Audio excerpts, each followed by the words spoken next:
गांव के किनारे एक छोटी सी झोपड़ी में रमेश नाम का एक किसान अपनी पत्नी क्रांति और प्यारी सी बेटी मुन्नी के साथ रहता था। रमेश खेत में खेती करता था और उन्हें धान बेचकर अपने परिवार का पेट पालता था। लेकिन आज की सुबह रमेश के घर में चिंता लेकर आई थी। रमेश की तबीयत बहुत खराब थी और वो खटिया पर लेटा दर्द से कर रहा था। सुनो क्रांति, आज मेरी तबीयत बहुत खराब लग रही है। शरीर में बिल्कुल भी जान नहीं है, इसलिए मैं आज खेत नहीं जा सकूंगा। मुझे आज घर पर ही रहकर आराम करना होगा। इतना कहकर रमेश करवट लेकर सो गया, लेकिन क्रांति के माथे पर चिंता की लकीरें खिंच गईं। उसे खाना बनाने के लिए चूल्हा जलाना था और घर में लकड़ी का एक भी टुकड़ा नहीं था। वो मन ही मन में सोचते हुए बोली, इनकी तबीयत तो खराब है, पर बच्चों को भूखा कैसे रख सकती हूँ। मुन्नी कल रात से ही भूखी है। आज मुझे खुद ही जंगल जाकर कुछ लकड़ियाँ लानी होंगी। कम से कम आज हमारे घर का चूल्हा तो जलेगा। मुन्नी बेटी, तुम पिताजी के पास ही रहना, मैं जल्दी से जंगल से लकड़ियाँ लेकर आती हूँ।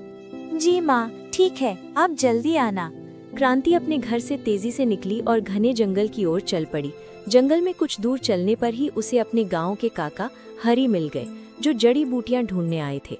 उन्होंने जब क्रांति को इस खतरनाक जंगल में अकेले देखा तो वे हैरान रह गए और बोले, अरे क्रांति बेटी, तुम यहाँ इतनी दूर इस घने जंगल में अकेली क्या कर रही हो? क्या तुम्हें पता नहीं है कि यहाँ कितने जंगली और खूंखार जानवर घूमते रहते हैं? जाओ, अभी के अभी अपने घर लौट जाओ। क्रांति ने अपनी नम आंखों से काका की ओर देखा और बोली, काका, रमेश जी की तबीयत बहुत खराब है। वो आज काम पर नहीं आ सके। घर में खाना बनाने के लिए लकड़ी नहीं है, इसलिए मुझे ही आना पड़ा। क्रांति की बात सुनकर काका हरी को बहुत बुरा लगा, लेकिन तभी उनकी नजर क्रांति के खाली हाथों पर पड़ी। बेटी, तुम्हारी मजबूरी तो मैं समझता हूँ, लेकिन तुम लकड़ियां काटने जंगल तो आ गई हो। तुम्हारे हाथ में कुल्हाड़ी तो है ही नहीं। बिना कुल्हाड़ी के लकड़ियां कैसे काटोगी? अरे भगवान, मैं भी कितनी पगली हूँ। मैं तो घर से बिना कुल्हाड़ी लिए ही चली आई। मैंने पहले कभी लकड़ियाँ काटी ही नहीं, इसलिए मुझे याद ही नहीं रहा। काका, अब मुझे कुल्हाड़ी लेने वापस घर जाना होगा। आपका बहुत धन्यवाद। क्रांति हरी काका से विदा लेकर निराश कदमों से घर की तरफ लौटने लगी। अभी वो कुछ ही कदम चली थी कि अचानक जंगल में एक दिव्य गाय उसे सामने की ओर दिखती है। क्रांति ने अपनी आंखें मलकर देखा तो सामने एक बेहद सुंदर गाय खड़ी थी। उसके शरीर से एक दिव्य चमक निकल रही थी। क्रांति आश्चर्यचकित होकर बोलती है, अरे, ये गाय इस भयंकर जंगल में कहाँ से आ गई? और ये तो कोई साधारण गाय नहीं लग रही है। देखो तो, इसके शरीर से कैसी दिव्य चमक निकल रही है। क्रांति, तुम्हारा नाम क्रांति है ना? एक गाय को इंसानों की तरह अपना नाम बोलते देख क्रांति के होश उड़ गए। वो डर के मारे 2 कदम पीछे हट गई और बोली, अरे, तुम्हें कैसे पता कि मेरा नाम क्रांति है? तुम कौन हो? डरो मत क्रांति, मैं कोई साधारण गाय नहीं हूँ। मैं एक जादुई गाय हूँ। मेरा नाम सुरभि है। मैं तुम्हारे मन की पवित्रता देखकर यहाँ आई हूँ। मैं तुम्हारी सारी इच्छाएं एक पल में पूरी कर सकती हूँ। हे दिव्य गाय, अगर आप सच में मेरी इच्छा पूरी कर सकती हैं, तो क्या आप मेरे घर चलकर हमारे साथ रह सकती हैं? मेरी यही इच्छा है। हाँ क्रांति, चलो, मुझे तुम्हारी मदद करने की ही प्रेरणा मिली है। आज से मैं तुम्हारे साथ ही रहूंगी। क्रांति सुरभि को लेकर अपने घर पहुंची। घर के आंगन में इतनी सुंदर और चमकती हुई गाय को देखकर छोटी मुन्नी खुशी से उछल पड़ी। वाह माँ, कितनी सुंदर गाय है। क्या ये हमारे साथ रहेगी? हाँ बेटी, और सुरभि, तुम आज से यहीं पर रहना। यही अब तुम्हारा घर है। मुझे ये स्थान बहुत पसंद आया। क्रांति तुरंत घर के अंदर गई, जहां रमेश अभी भी खाट पर लेटा था। उसने उत्साह से रमेश को जंगल में हुई सारी घटना और जादुई गाय के बारे में बता दिया। क्रांति, अगर ये गाय वाकई जादुई है तो तुम उससे ये क्यों नहीं बोलती कि वो मुझे ठीक कर दे, मेरी ये बीमारी दूर कर दे, ताकि मैं फिर से काम कर सकूं। क्रांति ये बात सुनकर बहुत खुश हुई और बोली, आपने बिल्कुल सही कहा। मैं अभी जाकर सुरभि से प्रार्थना करती हूँ। क्रांति दौड़कर वापस आंगन में आई। उसने सुरभि के सामने हाथ जोड़े और पूरी श्रद्धा से प्रार्थना करने लगी। हे जादुई गाय माता, आपने कहा था कि आप मेरी हर इच्छा पूरी कर सकती हैं। कृपया मेरी एक छोटी सी इच्छा और पूरी कर दीजिए।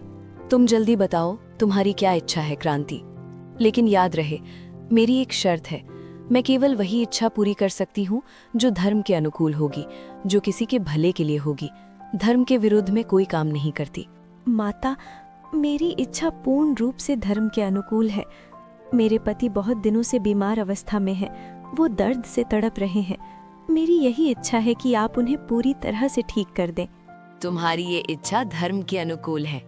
क्रांति, जाओ, मैंने तुम्हारे पति को पूरी तरह से रोग मुक्त कर दिया है। अब वो बिल्कुल स्वस्थ है।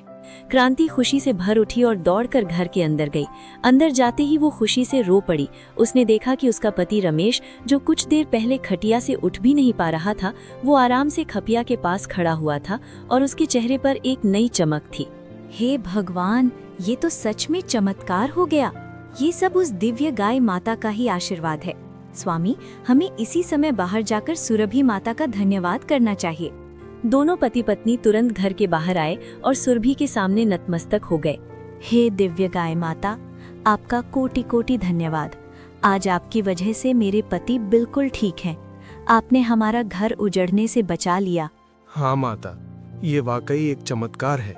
ऐसा उपकार कोई आप जैसी पुण्यशाली आत्मा ही कर सकती है। आपका बहुत बहुत धन्यवाद। धन्यवाद मेरा नहीं, उन परमपिता प्रभु का। कीजिए रमेश, जिनकी कृपा से ये सब संभव हुआ है। हमेशा अच्छे कर्म करते रहो। रमेश अब बिल्कुल ठीक था, लेकिन इंसान का मन बड़ा चंचल होता है। घर में खाली बैठे बैठे रमेश के मन में आलस और लालच ने जन्म ले लिया। उसने सोचा, साक्षात चमत्कार मौजूद है तो मैं पसीना क्यों बहाऊं? मैं रोज रोज खेती करने क्यों जाऊं?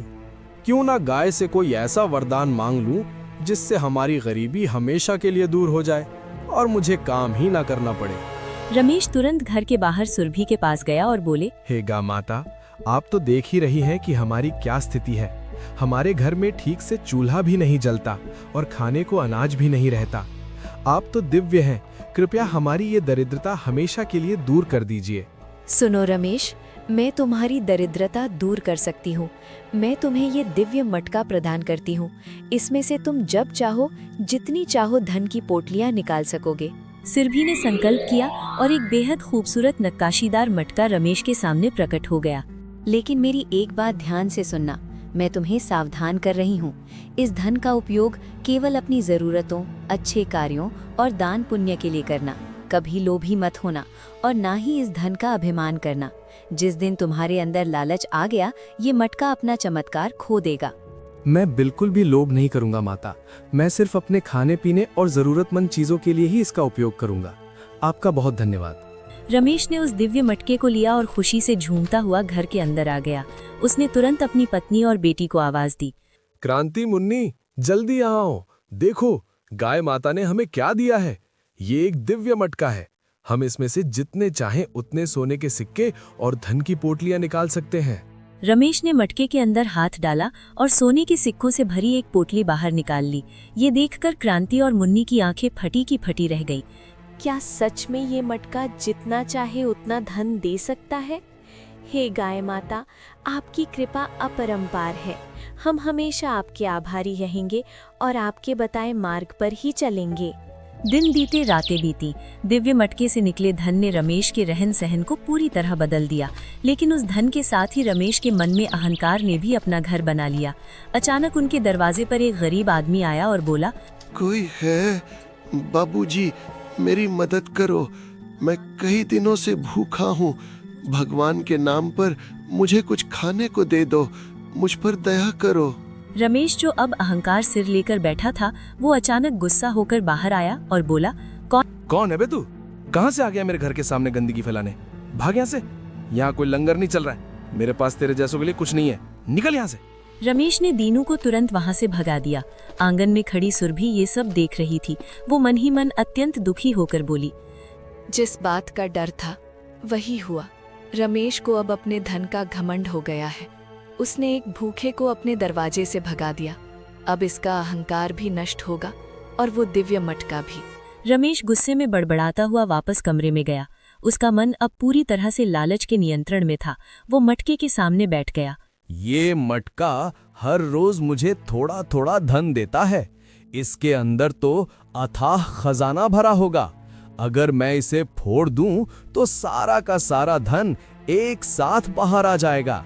फिर मैं इस गांव का सबसे बड़ा राजा बन जाऊंगा। स्वामी, ये आप क्या कह रहे हैं? ये इस दिव्य मटके और सुरभि माता का घोर अपमान होगा। माता ने कहा था कि लालच मत करना। कृपया आप ऐसा अनर्थ मत कीजिए। तुम शांत रहो, तुम्हें कुछ नहीं पता। रोज रोज थोड़ा धन निकालने से अच्छा है कि एक ही बार में सब निकाल लूं और हम एक महल बना लें। लालच में अंधे हो चुके रमेश ने क्रांति की एक न सुनी और मटके को जमीन पर मारने ही वाला था, तभी मटका अपने आप वहां से अदृश्य हो गया। रमेश के पैरों तले जमीन खिसक गई। वो धुआं फुआं होकर बाहर गाय के पास दौड़ा। मुझे माफ कर दो गाय माता, मुझसे बहुत बड़ा और अक्षम्य अपराध हो गया है। मेरा मटका गायब हो गया। मैंने तुम्हें पहले ही चेतावनी दी थी रमेश कि अहंकार और लोभ मत करना। तुमने उस गरीब भूखे व्यक्ति को भगाया, तभी मैं समझ गई थी कि तुम्हारा विनाश नजदीक है। तुमने अपने लालच में उस दिव्य मटकी को भी तोड़ दिया। अब तुम इसी योग्य हो। मैं अब इस घर में एक पल भी नहीं रह सकती। इतना कहकर सुरभि माता वहाँ से अंतर्ध्यान हो गई। रमेश बस खड़ा होकर अपने लालच और अहंकार पर आंसू बहाता रह गया। उसने अपना सब कुछ खो दिया था। इंसान को कभी भी अपनी संपत्ति और सुख पर अहंकार नहीं करना चाहिए।